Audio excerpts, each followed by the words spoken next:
Alright everybody, I wanted to update this skin situation and also talk about the out of position situation because it's important. There's many times where players have a skill point and they are spending it on alternate positions, such as myself. I've done it several times, and if it truly doesn't matter, which it doesn't, and we'll go into that, then I want to save you that skill point to use on something that matters. And I want to talk about why that is tied into skins and this lack of communication, lack of explanation, and why it's important that UFL notices this and fixes this kind of thing for the future. But first, let's talk about skins. So, first and foremost, I'm not a news outlet. I am not a news outlet. I want to make that clear. I am literally a player just like all of you, and I believe you know that. There might be a few players that think I am literally, everything I say is Bible, and if I get something wrong or miss a detail or something, oh my gosh, it's the end of the world. Nope, literally just a player that wants this game to be as great as possible, just like everybody else, because that's when it's the most fun to play, and that's how we get the most players playing this game, and that makes the community bigger. It's just all around better when the game's as good as it can be. But I truly believe the way to get there isn't just shying away from these kind of issues and stuff. It's pointing them out so the developers can fix them, and also trying to hold these developers accountable. We've seen the power of the player base when EA Sports, as big and powerful as they are, already being so rich from taking all the player base's money, finally succumbed to all of the feedback and fixed their game after years and years of going downhill. They finally fixed their game, and now EA Sports has FC with the post-patch FC 25 in a great spot. I want to see that with UFL. So these kind of details I'm about to talk about, they absolutely matter, and that's why I report on them with such passion and such vigor. And if this skins thing truly was not a scam, which we're going to go into right now, let's talk about the details on that. So, for those of you who don't know, I'll just quickly explain. When you go through these skins, especially the personal skins, right, you see these stars. Some of them are big star boosts, like 4 stars on shooting. You see there 1 star on an awareness boost. You see there Vinny gets 1 star on ball control boost, 1 star on sprint speed, and 1 star on dribbling. The issue is nobody knew what these stars represented as far as attributes, because it doesn't give the number of attributes it boosts. Now, the XP boost does show up. Also, some of these skins have a level boost on a skill set.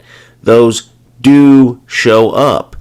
That was never in question. What was in question is the attribute boost.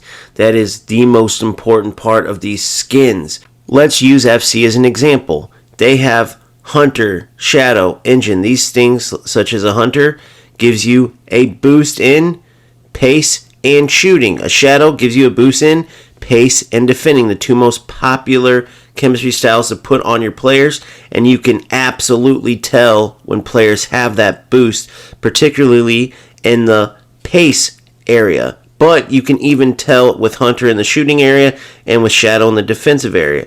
So these skins are the same thing. If I have a player with a 2-star boost in interceptions or stamina, then I want to see the attribute boost with that player. And you could not see those in UFL. They showed the boost as the players were grinding up and you play games. They showed the increase in, let's say, acceleration, shooting, passing. But with these skins, there was no attribute boost showing. It just had these stars, which we had no idea what the amount was. And now they're saying, oh, well, they're going to be a vanity item, but we decided, okay, well, a star equals this percent and 2 stars equals this percent. Okay, why doesn't it show up? Why can't we tell the difference, even though we can tell the difference in FC, right? There's no reason why there shouldn't be a better explanation than just a little podcast that many people, including myself, didn't even know about, right? It trickled out just because of this so-called scam. So many people are going, they're just trying to save face. These percentages don't matter. Other people are saying, I believe them, they do. But nonetheless, it makes no sense why they didn't give a further explanation or a big release for the whole entire player base. So if you didn't watch this podcast and you're just left scratching your head, the attributes don't show up on screen, right? It was big enough to confuse a lot of people after this podcast. Nothing was announced with any type of further explanation about these percentages. That makes no sense. It should have been explained right from the start, especially when you look at the prices. So it makes no sense to have news releases on the hot fixes or the patch notes or anything like that. But you can't provide a further explanation on an expensive item in your stores that many players have purchased for the particular reason of getting these attribute boosts. It makes no sense to just have a little tidbit about percentages in a podcast that got out to the point where many people are mad, saying it's a scam. So the full resolution for this is simple. Strikers, give a detailed explanation on the skin's effect, not just a fix, but what they did from the beginning so people know if they truly wasted their money or not. And then, if there is a fix or if there was a percentage boost this whole time, explain it. All you have to do is tie those stars and these percentages into actual attribute points, and then guess what? Add it to the screen. You showed you can do it because you show the attribute boosts as you grind players and boost their overall. You can absolutely then do it with the percentage the skins boost each player. That fixes this issue. Point blank period. Fix it so we can move forward. We need more details. The bottom line is players spent money on these packs and they want to know if it was a waste, if they were scammed, what kind of boost they got for their money. Was it what they expected? Give the answers, then we can move on. If not, there's always going to be that lingering bad taste in their mouth about this game and about you as a development company. And to a lesser extent, because there was no finances tied to this, right? The player base didn't spend money on this, but it is still an issue that needs explaining. The out of position situation. It is clear that when you play players out of position, for instance, Bisek is a center back, not a CDM. So if you play him at CDM, he should get a point deduction. If you play Camavinga at center back instead of CDM, since he doesn't have the center back ability and it shows warning out of position, there should be a attribute deduction. However, there is not. You can literally play Endrick at center back and he will have the exact same attributes as he would as a striker, which is a position that he has and he's able to play. So, why does this matter? Because in your skill sets, you have the ability to acquire new positions. Players grind the game, earn skill points, and then spend them on, let's say, a new position added to a player instead of maybe getting a snapshot at high effect or dribbling at high effect or whatever it could be. So, if the whole time players could literally play any position, for instance, if I want to play Endrick, who just has striker as a preferred position, at Cam, and it doesn't make a difference if I get the acquired position or not, he will play the exact same, then you should just not have the acquired position in the game.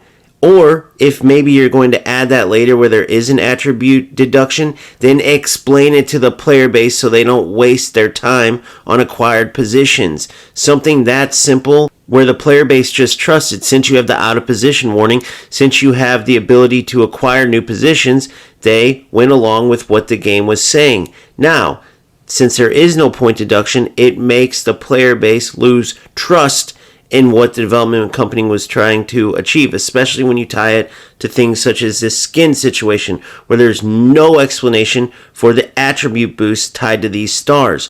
Even now, just a small little tidbit on percentages tied to them from a podcast instead of a full news release on social media on the main website like you do for everything else, that makes no sense. All you would have to do is come out with an explanation as to why there's no point deduction if you're going to add it later to where the out of position matters. And that way, players aren't upset that they were sitting here the whole time trying to play players in the right positions, buying new players so they fit in the right positions, and also spending skill points after they grinded the game on getting their players new positions, when the whole time it didn't even matter. It took the player base discovering this and people like myself spreading this so they knew to get the news out. It could have came from the development company in a news release. This could have been explained right from the start. So for now, there's nothing from UFL and Strikers on it. We just know there's no deduction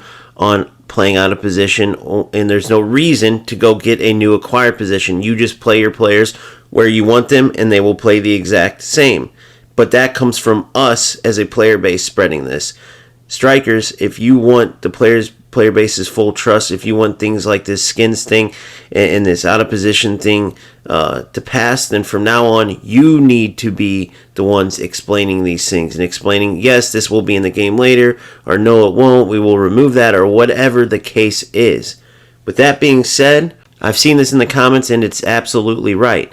EA Sports made plenty of mistakes and people gave them plenty of chances, and that is why I'm still here covering UFL, and that is why I'm still rooting for UFL, because I am a player at heart. I want to compete at the very top still, even though it's fun right now trying to boost up players and find hidden gems to boost up, which is an attribute that the game, UFL has that EAFC doesn't have. You can't boost up your own players and turn them from lower rated to higher rated in FC. So even though that is fun, I want to compete at the very top of this game. I want to have a purpose to play.